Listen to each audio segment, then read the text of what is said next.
Hello and welcome to Let's Play XCOM. Now, I got this game a few days ago, and I've played a fair bit of it, a fair few rounds in the time between now and then, and I've basically failed horribly every single time. So I'm taking the next logical step, and I'm going to do a run-through on Classic, that's hard difficulty, with Iron Man, which means that I cannot save normally. It's my save is updated as I go through the game and when I quit, but I can't load up an earlier save in order to fix any mistakes I might make. So yeah, let's see how horribly this goes, and I promise this will be absolutely cataclysmic.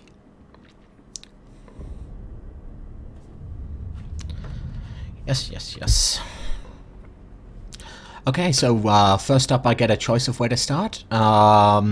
Personally, I think Europe is my favorite starting place, just because laboratories are what you use to research new tech, workshops are what you use to build more tech, so obviously that's a great starting bonus. Helps you get your satellites up and running faster, which helps you keep everything under control, so I'll go with that. We'll be deploying to Russia for this one.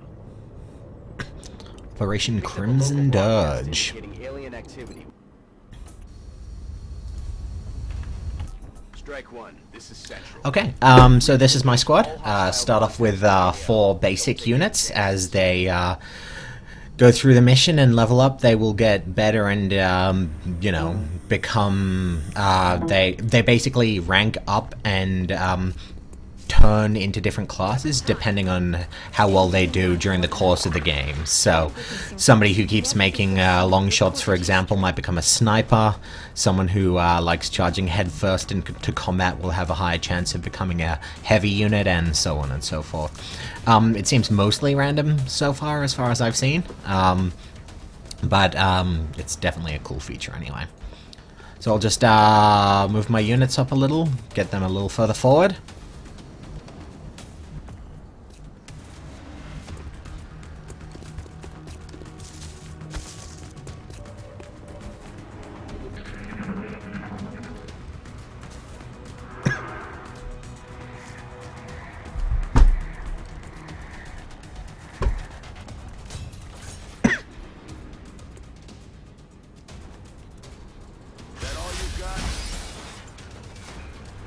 So yeah, there's a whole bunch of cool stuff in this game. Terrain can get destroyed and blows out your cover, and then it makes you easy to hit, and so on and so forth. But it looks like I'm pretty lucky so far. Actually, yeah, classic difficulty. Okay, so the blue line shows the distance I'm allowed to move for one action. Each unit gets 2 action, as denoted by these little flag things here. So the blue line is how far I can move in one action, like so. Then I can take another action. Yellow is how far I can move on my second action, which will end my turn. Or I can do one of the things down here. So there's fire, overwatch, which is basically watching out for any enemies and then shooting at any that move.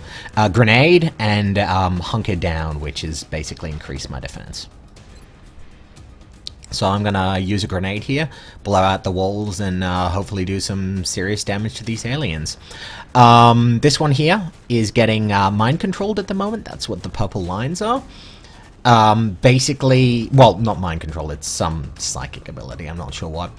Basically, it increases the health of the one that's on the receiving end, but if you kill the one who's doing it, this one will die as well from psychic feedback. So if I position my grenade a little further back, hopefully I can get him and kill all 3 of them at once.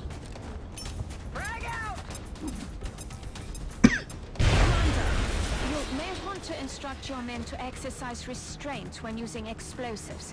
While certainly effective at killing aliens, they also destroy the artifacts we're hoping to recover from the bodies. Just something to consider. No, it looks like he's further back than I thought. That's frustrating. I still got a 74% chance to hit the one back there. So 45 to hit the one back there, 74 to hit this guy here. So I'll probably just shoot this guy and finish him off. And down he goes. X-ray down. Their weapons appear to self-destruct when the operator dies. We should look closely for any fragments that could be salvaged for our own development programs. I've still got a pretty reasonable chance of killing this guy here, so I think I'm gonna go for it. And no luck, it seems.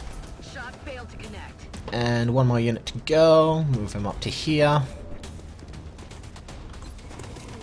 And fire. No luck again.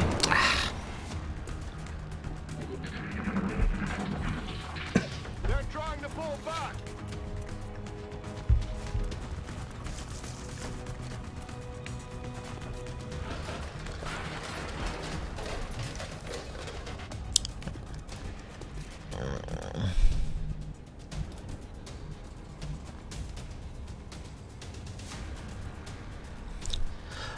Screw it. I'm just going to use another grenade to flush this guy out of cover. Oh, and kill him. Going out. There we go. That's all of them down for the moment. Probably should have moved beforehand, but oh well. And then I'll move all my troops up one by one and put them on... Up. There we go.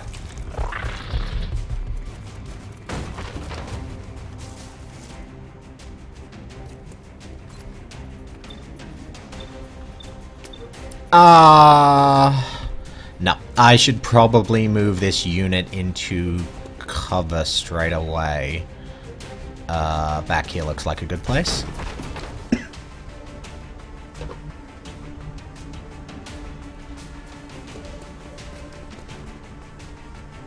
I'll use another grenade. Hard mode is, in fact, quite hard, so I don't want to take any risks with this.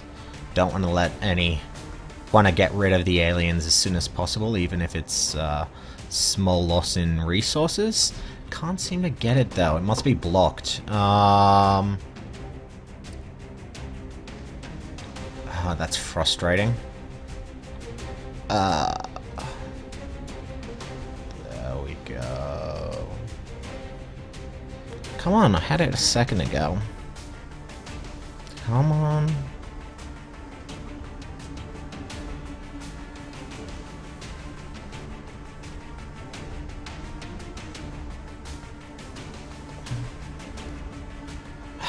Drat. Sorry about this.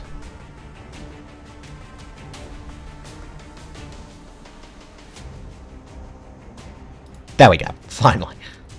Grenade out. And it only killed one of them anyway. Fantastic. No matter. I'm fairly certain that other alien we saw will be trying to flank us at the moment. So I'll move up to cover here and set it on Overwatch just in case he comes running up from behind. Overwatch basically means that if an enemy comes running into my line of sight while I'm on Overwatch, then my unit gets an automatic shot at him at a slightly reduced accuracy. So it's fantastic if you think the enemies are out of sight and coming to ambush you or anything like that. And he takes no damage. Oh, fantastic. Okay, well, I know there's a guy just around this corner here. And I doubt he's on Overwatch, so I'll move up to cover here and see if I can get a shot at him. No, but I can see this guy here. I will take a shot at him from here and see if I can kill off this guy and therefore the one he's powering up. Still no luck. No, that is not good. Here we go.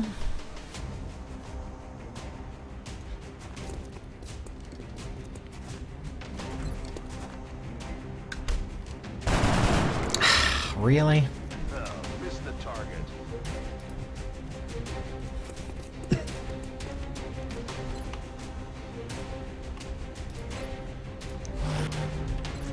And one more shot. Ah, there we go. Straight through the wall. As you'd expect, I guess. Oh, and that was all of them. So after you finish a mission, it shows up a little conclusion screen like this, showing how many operatives you lose, which generally is a lot, how many aliens you killed, and the current in-game time. So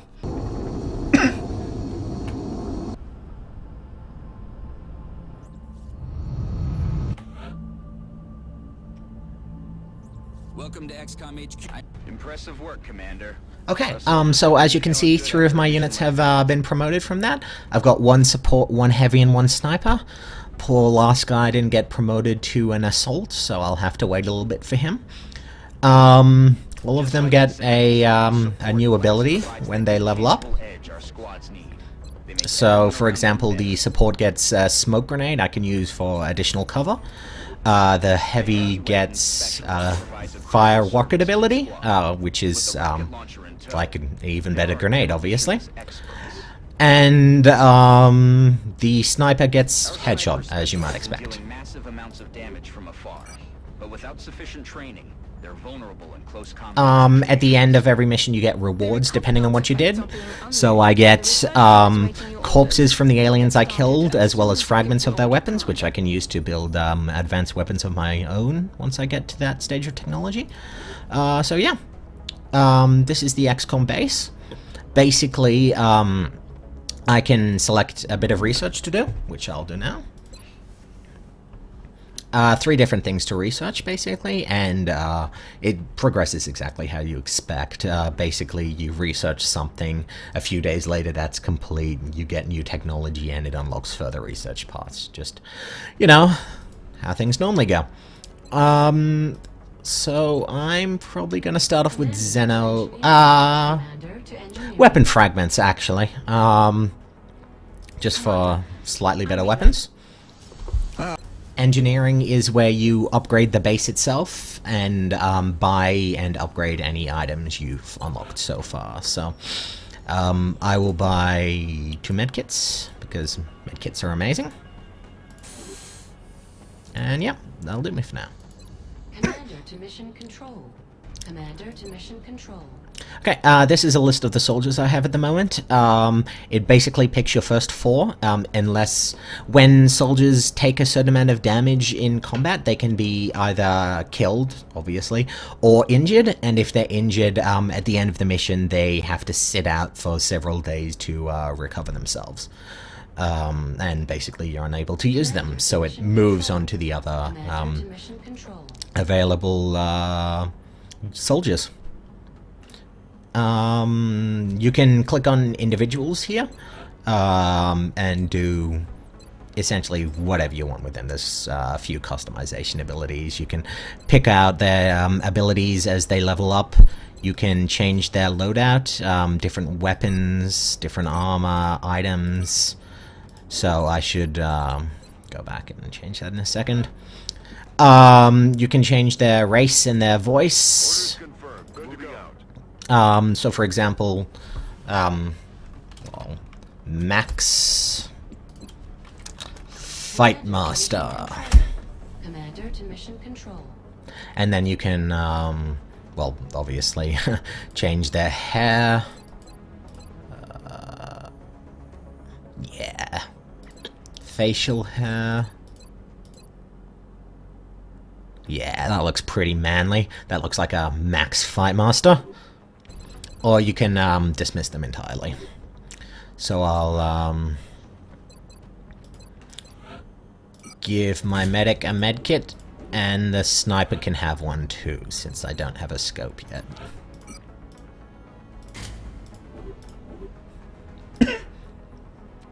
Commander to mission control. Commander to mission control.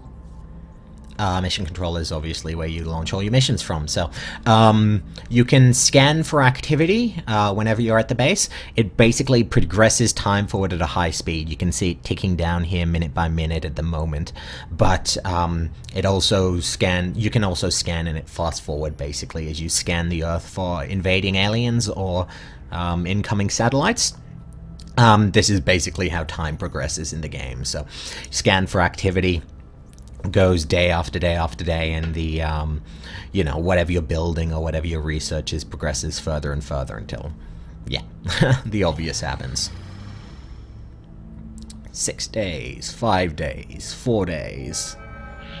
Okay, this is one of the several events that will happen as you scan for events, essentially. Basically, you go view abduction sites, and it comes up with 3 different abduction sites. You can only pick one of them at a time, and you've got to weigh up the difficulty at the moment and the rewards and see which one you want to take. Over here on the left-hand side, it's got a panic meter, a mission difficulty, and a reward. Panic is, as the game progresses and more alien attacks occur, the panic meters go up in each individual country. When they reach full, there's a chance that that country will drop out of the XCOM project the next time a report comes in, which means less funding, less bonuses, and so on and so forth. So you want to keep the panic as low as you can in as many places as you can. Difficulty is difficulty, and the reward is the reward, obviously. Most of the time, the reward will just be something simple like 4 engineers, 4 scientists, $200, that sort of thing. Occasionally, you get special missions or rewards like you'll get a special highly leveled unit or something like that. So, looks like I can choose from Melbourne, Australia, Volgograd in Russia, which gives scientists, and Toronto in Canada, which gives $200. Now there's easy, medium, and hard. Oh, difficult. As much as I would like to do Australia, I'm probably best off sticking for simple missions earlier on to minimize the risk of people dying. So I'll go for Russia. I could use the scientists anyway. So, yep. You basically get to pick your squad. It's the same 4 people as last time, since none of them were injured or killed in the previous mission. And yeah. Let's go. Dropship has arrived. We'll be deploying to Russia for this one. We've picked up a local broadcast.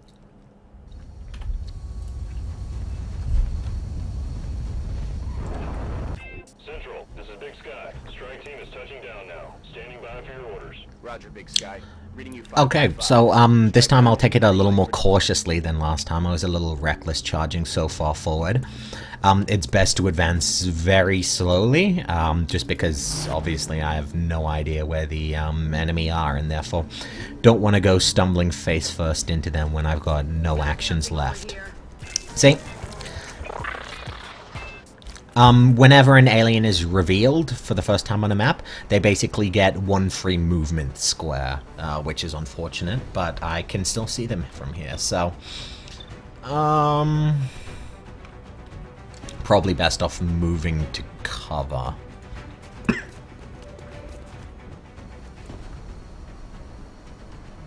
My sniper can go here. And... hunker down, and good old Max Fightmaster can go behind the truck, I reckon.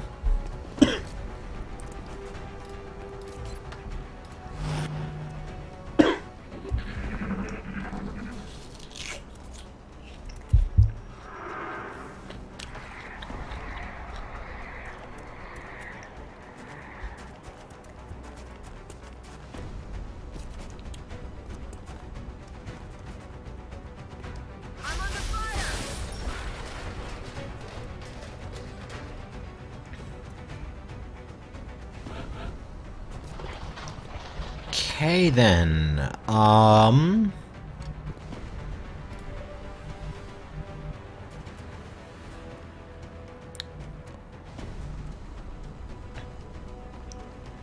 move her up here and see if I can get a shot at that one up the back. Still 28% hit.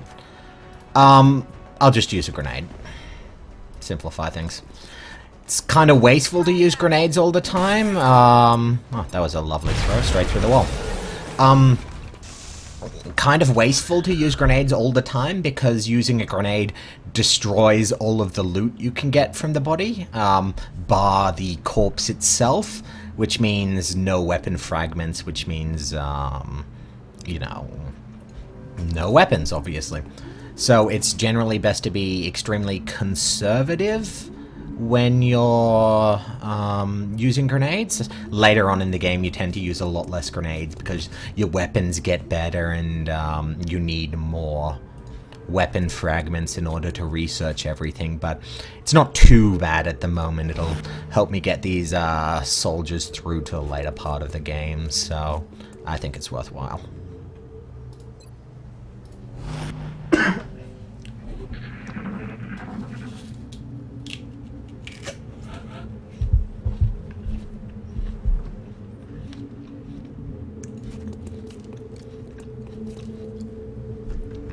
It's always best to stick in cover whenever you can, simply because you don't know where the enemy might be, and if you're caught out of cover when aliens, when you finally uncover the aliens, it's generally goes really badly for you. In fact, even if you are in cover, when you find the enemy, it goes pretty badly for you, but got to advance somehow. Those little things there are sound waves. If you don't see an alien for a long period of time, it'll basically show up those showing which direction they're going from, so you're not just, you know, wandering around in a map for ages and ages. I would have continued on in that direction, for example, but since the sound waves came from over there, that's the way I'm heading.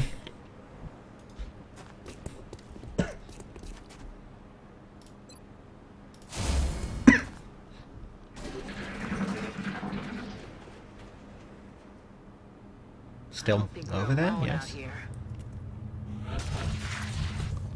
Are they breaking down the wall?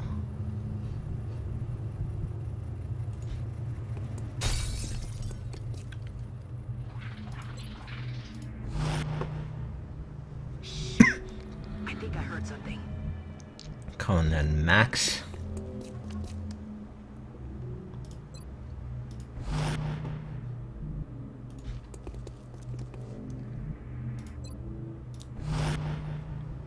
And my sniper can go onto the roof. Ah, and there we go. Fantastic. This is kind of an awkward position to be in. Hunker down for the moment.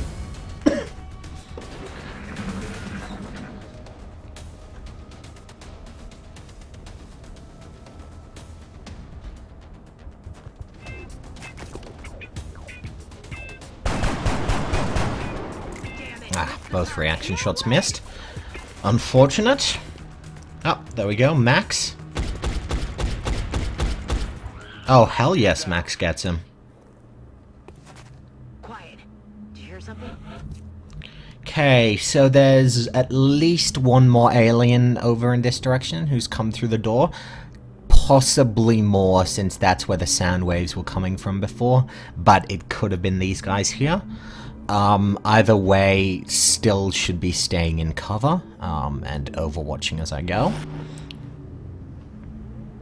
Just, move everyone further up.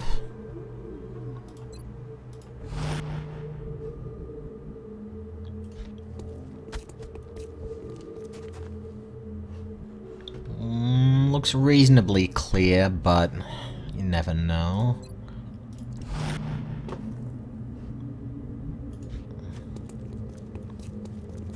There's probably some more down here somewhere.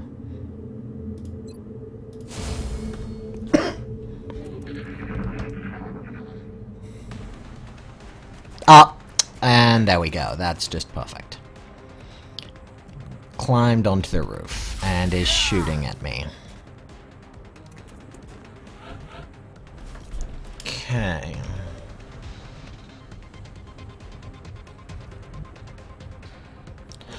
So I know this alien's used up both of his actions. He climbed up onto the roof, which was one, and then shot at me, which is the second, which means I'm actually safe to move into cover.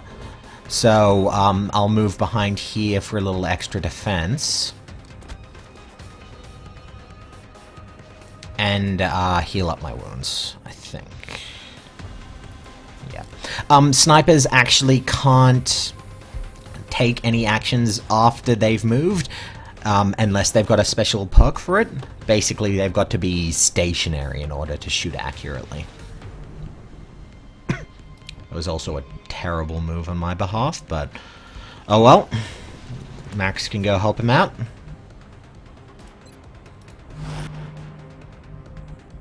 Hopefully he doesn't get killed in the meantime.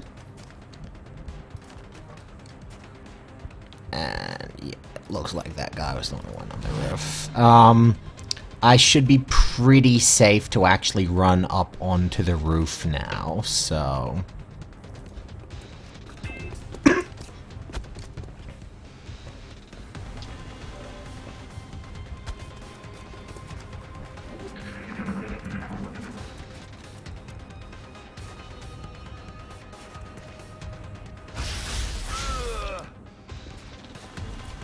Okay, yeah, I should be fine.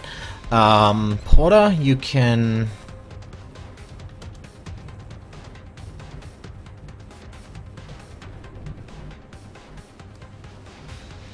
The closer you are to an enemy, obviously, the better chance you have to hit, so I'll just move up here, and there we go! Mission accomplished. And that was the end of the mission.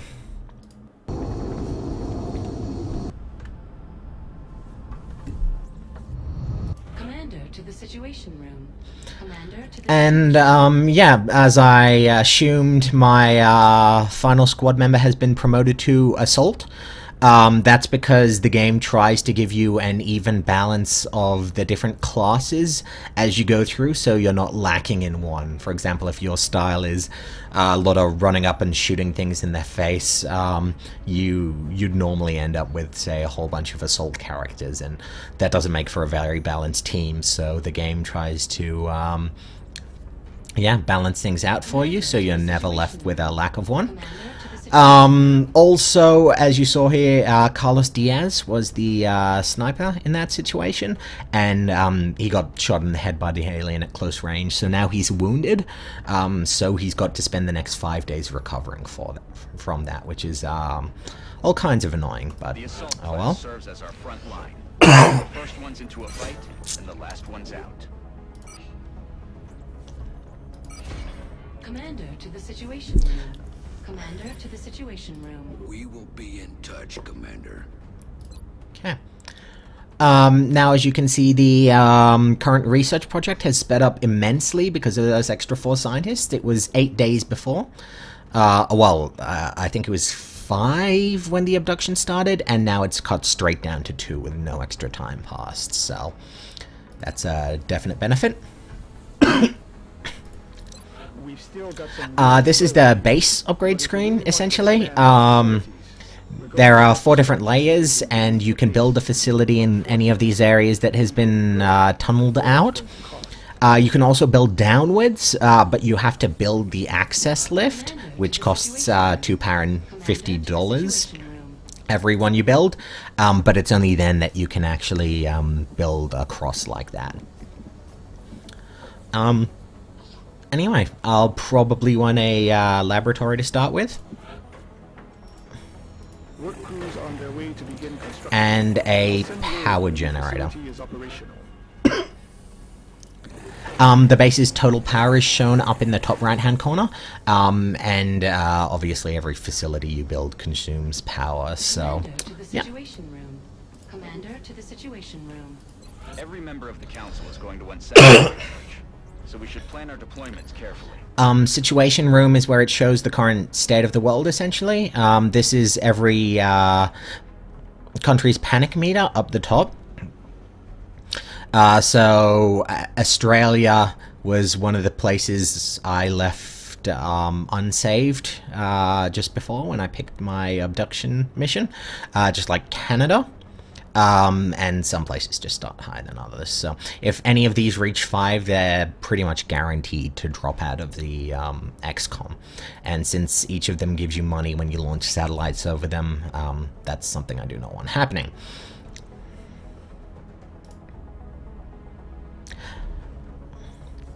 In any case, I'll probably end it then for now. So, yeah, thank you for watching this video, and if you guys like it, I guess I'll continue to make more of them.